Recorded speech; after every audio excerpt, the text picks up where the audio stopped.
So, kung naalala nyo guys, nag-vlog tayo dati dito nung opening nito, nandito rin tayo. So, kumpleto sila ng line-up ng big bikes dito, syempre. Oh, may Goldwing, may XADV 750. Oh, ito NX500. Ito rin pumalit sa CB500X. So, Transalt na 750. Ito boss, ito yung bagong colorway, no? Pero ang gulong nito, 1719. Oh, so ito na yung 1719. Wala nang 1821. Hindi na ilalabas yung DCT na 1821. Ganun yung gamit ko, yung 24 model. So, after nun, wala na. Kaya hinabol ko, kaya ayoko i-out yung 2024 natin na Africa Twin 1100 kasi yun yung DCT na 1821. So ito, 1719, sobrang baba nito. Kahit mga 5.4 ba, parang abot eh. Okay din, kaya lang iba tindig nung 1821 eh. Ang mayabang yun eh.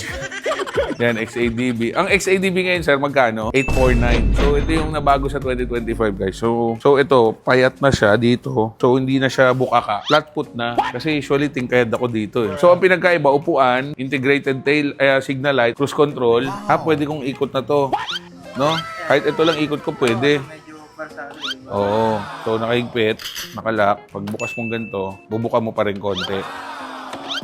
Kahit hindi. Oo, kasi hindi mo na dito pupwersahin. Okay. So, 10,000 difference. So, 2025, may cruise control. May pwede ka ng one hand mag-adjust na ito. Integrated ang signal light. Tapos pumayat na yung upuan. Mas mababa na yung seat height. So, ito, kung gusto mo lang ng beginner na adventure bike, all goods na to. Lambot ng clutch. Grabe. Parang clutch ng tricycle lang. Sobrang lambot. 409,000.